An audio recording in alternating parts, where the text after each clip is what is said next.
definitely want to work with people with disabilities, whether that be with adaptive sports or maybe some sort of therapy, such as like occupational therapy.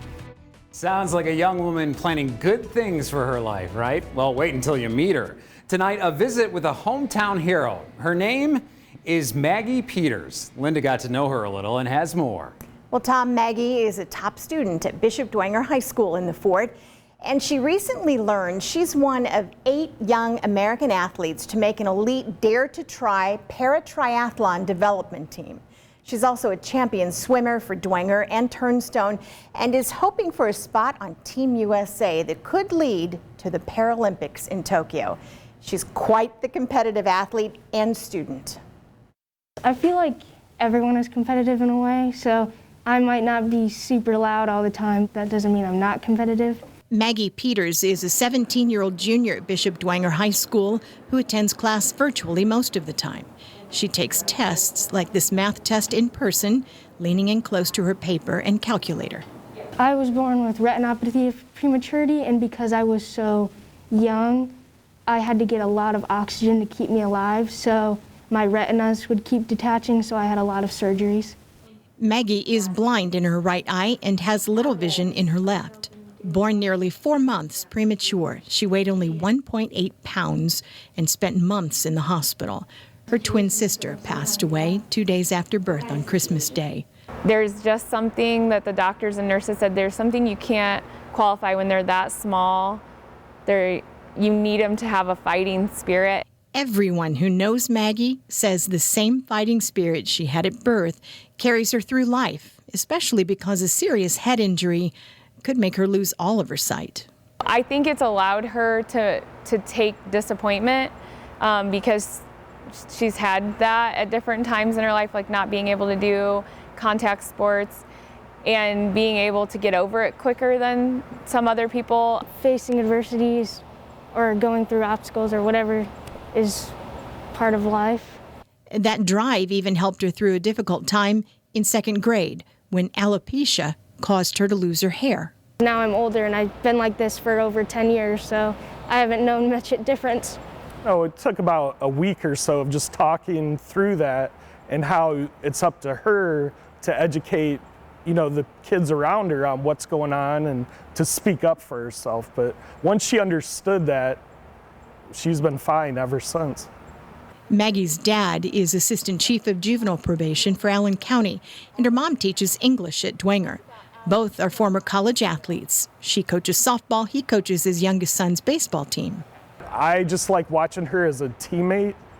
Being a coach myself, I look for coachable players and teammates, and she's the first to give somebody a high five, or she's out there cheering somebody on. Her parents credit Maggie's coaches, loving community, and 2 younger brothers for supporting her.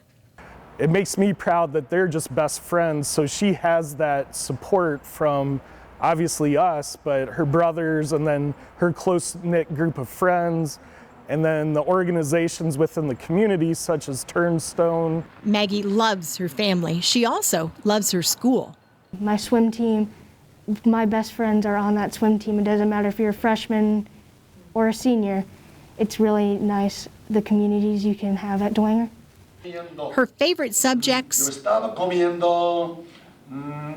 I was eating, nice job, Spanish and anatomy, and she hopes to maybe combine the two one day to help others with disabilities. A lot of stuff you could learn in school, you can also take to your sport life. Like right now, I'm learning anatomy, so I learned all the muscles that I use for my different strokes. Her favorite teacher, Mr. Phil Didier. He's had her in class 3 years and calls her a dream student, often forgetting she has a visual impairment. She's very conscientious. She participates every day. She asks questions. She's the ideal student. She does her homework.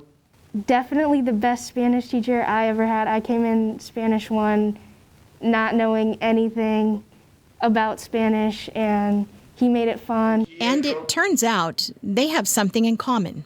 I have glaucoma, and she knows that. We relate because I'm losing my eyesight. And so she inspires me for what she's able to do. Maggie says being nearly blind is all she's known. Her life is filled with faith, family, friends, her dog, cheerleading, and hobbies and adventures like reading, music, kayaking, and knitting. School and sports take up most of her time these days. She works hard at it. She knows where she wants to be. Try it again. So she's a swimmer and she does the long jump too. Can you believe it? Yeah, it's so amazing how Maggie and her coaches and her parents, they've all worked together to kind of help her adapt, as you can see here, so she can do the long jump, shot put, archery, so much more. Sometimes she's tethered to somebody, sometimes she's counting or maybe watching marks, listening for sounds like in the pool.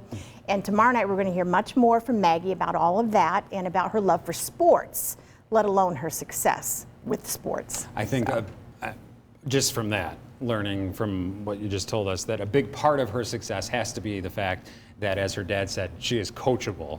And that's such an important quality to have, not only in sports, but in life as well. Well said. Yeah, I think she's extremely coachable. Yeah. She's a prize pupil and a prize pupil as an athlete, I think, as well. And hopefully they'll be coaching her to represent our country in the Paralympic Games. Yeah. Wait till tomorrow night. Oh, fingers crossed. Oh, did I give it away? No, you didn't give anything away, but wait, you'll hear more. So still to come right now on